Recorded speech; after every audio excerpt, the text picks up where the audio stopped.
Today, the tranche has about 15 different measures, 6 of which pertain to the micro, small and medium enterprises. कुटीर लघु उद्योग के लिए 6 ऐसे कदम हम उठाएंगे. 2 relate to the employees provident fund. 2 relate to the NBFCs, housing finance corporations, and the MFIs, microfinance institutions. 1 relates to DISCOMs, 1 relates to contractors, 1 relates to real estate, and 3 are tax measures that we have taken. So I'll get into the detail of today's tranche of announcements. I said there are 6 major steps for the MSMEs.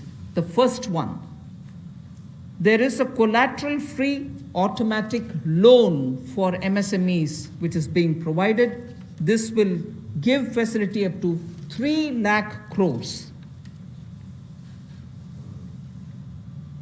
25 crore outstanding for those MSME units for whom 25 crore is the outstanding loan, or 100 crores whose turnover is, will benefit from this. These loans will have a 4-year tenure, and there will be a moratorium given for 12 months. These are going to be 100% credit guaranteed over as a cover given to banks and NBFCs on principal and interest. So this is going to be available till 31st October 2020. There are no guarantee fees, no fresh collaterals required.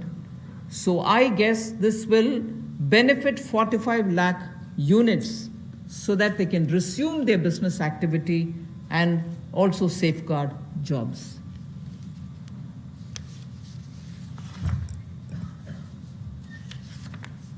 प्रधानमंत्री गरीब कल्याण योजना में जहां सबसे पहले Covid health workers के लिए 50 लाख रुपए की इंश्योरेंस पॉलिसी का प्रावधान किया गया था, वहीं पर 80 करोड़ गरीबों को 5-5 किलो गेहूं या चावल देने का प्रावधान किया गया और पूरे देश भर में पीडीएस के अलावा अतिरिक्त ये 5-5 किलो उनको दिया गया, पिछले महीने भी और इस महीने भी. इसके अलावा ये प्रति व्यक्ति 5-5 किलो था और प्रति परिवार दाल देने का भी काम किया गया 1 किलो.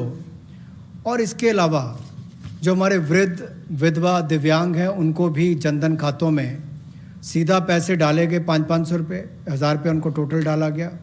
इसके अलावा जो 20.5 करोड़ जनधन योजना खाता धारक थे, ऐसे 41 करोड़ खातों में भी 52,606 करोड़ रुपया अब तक ट्रांसफ़र कर दिया गया है.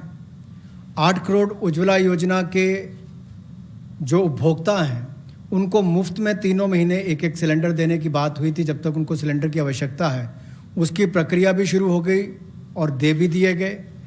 यहाँ तक कि जो पीएम किसान के लिए भी 2,000 रुपया ऐसे करोड़ों किसानों के खातों में उसको ट्रांसफ़र कर दिया गया. तो जितनी घोषणाएं उस पीएम गरीब कल्याण योजना के अंतर्गत की गई थी उन पर सारे कदम भारत सरकार द्वारा उठाए गए और करोड़ों भारतीयों को इसका लाभ माननीय प्रधानमंत्री नरेंद्र मोदी जी के माध्यम से मिला है.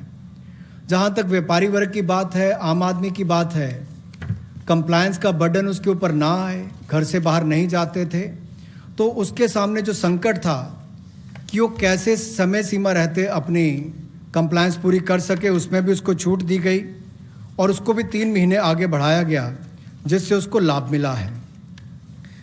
आरबीआई ने भी जो महत्वपूर्ण घोषणाएं की उससे लाखों करोड़ रुपए की लिक्विडिटी मार्केट में आई है जिससे पूरे देश को लाभ मिला है और इसकी जानकारी आप सबके सामने पहले भी रखी है.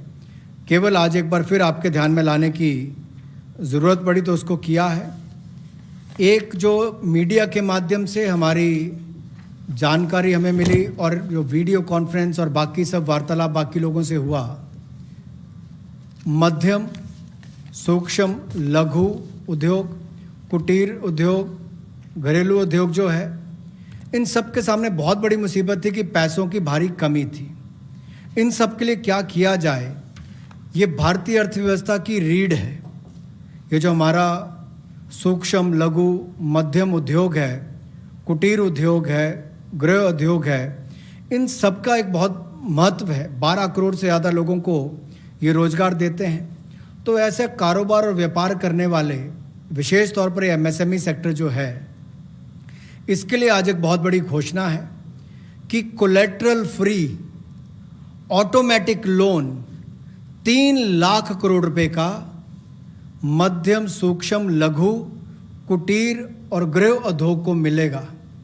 इसमें किसी को अपनी ओर से कोई गारंटी, कोई कोलेटरल देने की आवश्यकता नहीं है और इसका समय सीमा भी 4 वर्ष की होगी और पहले 12 महीने यानी कि पहला 1 वर्ष उनको प्रिंसिपल रीपेमेंट नहीं करना पड़ेगा, इनके मूलधन का चुकाना नहीं पड़ेगा, मूलधन को नहीं चुकाना पड़ेगा और 12 महीने की इस पर छूट रहेगी और 4 वर्ष के लिए उनको ये ऋण दिया जाएगा।